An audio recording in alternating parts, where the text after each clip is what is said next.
This is the Epson Pro EX9270 projector. My first impression hit the second I powered it on in a bright room. This thing throws a serious amount of light. At 4100 lumens, text and graphics stay punchy with overhead lights on, and I didn't have to cull down shades to make slides readable. In my opinion, that's the core reason to pick it. Clarity in real-world lighting, not just in a dark den. The chassis feels purpose-built for work and home crossover. It's compact at about 12.2 by 11.5 by 4.1 inches and 6.8 pounds, so moving it from a table to a ceiling mount or between rooms isn't a hassle. The glossy black shell looks clean on a cart or a shelf, but it does attract fingerprints. The manual focus and 1.6 times optical zoom rings are up top and have the right resistance for fine tweaks that stick. I like the physical horizontal keystone slider for quick alignment when the projector isn't dead center. It's faster and more intuitive than digging through menus. The built-in sliding lens cover doubles as AV mute, which I used a lot to pause a presentation without powering off. Small touch, big convenience. Key features that mattered to me are brightness, color accuracy, and wireless options. The EX9270 uses Epson's 3-chip 3LCD design, which means it pushes red, green, and blue simultaneously rather than cycling colors.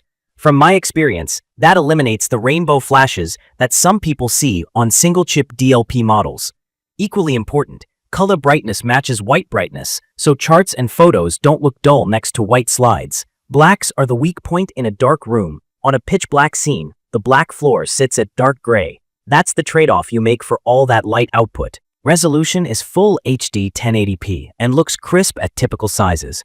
On a 100-inch screen, small fonts and spreadsheets are readable, and slides are razor clean. It accepts up to WXGA signals and scales cleanly. Thin lines and diagrams don't shimmer or staircase. Picture modes change the vibe a lot. Dynamic is the brightest, but tilts green, great for harsh light, not great for skin tones. Cinema is warmer and more accurate, but noticeably dimmer. If you're new to projectors, lumens describe how bright the image is. More lumens help with lights on, but deep blacks usually suffer. Color modes are presets that tune brightness and color tone. You can still adjust brightness, contrast later. Setup flexibility is solid thanks to that 1.6 times zoom. The throw ratio runs roughly 1.32 to 2.14, which let me fill a 100-inch screen from around 9.7 to 15.7 feet. There's no optical lens shift, so vertical positioning matters. When I had to tilt the body to raise the image, I used auto vertical keystone and the horizontal slider to square things up. Digital keystone basically reshapes the image by tossing pixels, so you do give up a hair of sharpness. On slides and video, it's fine. On tiny text, I can see it. Wireless is where this model moves ahead of older ones I've used. AirPlay is built in, so I can mirror an iPhone, iPad, or Mac with a couple taps. For quick photos, web pages, or a keynote deck, it just works. Movies are more complicated because of digital rights management. Some streaming apps will give audio with a black screen over AirPlay. That's normal for protected content, not a bug. Miracast from a Windows laptop let me extend the desktop for presenter notes, but cursor latency is noticeable. I'm okay with that for slides. I don't like it for live editing.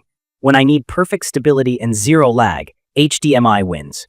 There are 2 HDMI ports on the back, and the USB-A port provides enough power, 5 volts 2 amps, to run a Fire TV stick, Roku, or Chromecast without an extra wall plug. That keeps my setup clean. There's also USB-B for computer display, though I stuck to HDMI. The remote is straightforward, with dedicated buttons for LAN and screen mirroring, but it isn't backlit, so I had to fumble in the dark during movie night. Thankfully, the top control panel covers everything if the remote wanders off. Audio is loud enough out of the box. The 16-watt speaker fills a medium room clearly for voices, and it's convenient for Zoom calls and slides with embedded clips. It's not a bass machine, it's mono, and there's no analog audio out on the projector, so home theater folks should plan sound separately.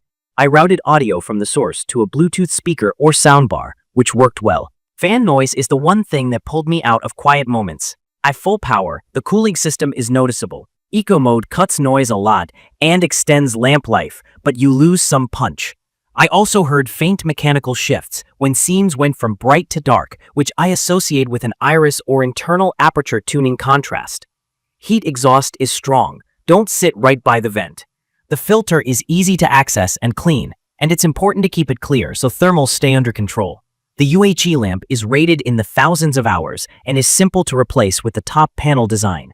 Gaming is okay for casual play. Input lag feels like the 30 to 50 milliseconds range depending on settings, and you're capped at 60 Hz. For racing, platformers, or couch co-op, I had a blast at 100+ inches. For competitive shooters, I feel the delay. From my experience, it's perfect for spaces that don't go fully dark. Living rooms with windows, open offices, classrooms, and meeting rooms with lights on.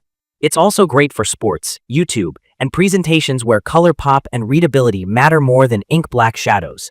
I'd recommend this for presenters who need a reliable, bright image with fast setup, Apple users who want AirPlay baked in, and anyone who wants to power a streaming stick straight from the projector to keep cables tidy. If you're building a dedicated dark theater and you care deeply about deep blacks, ultra-quiet operation, and big audio through the projector itself, this wouldn't be my pick. Look for models with better native contrast, lens shift, and quieter cooling.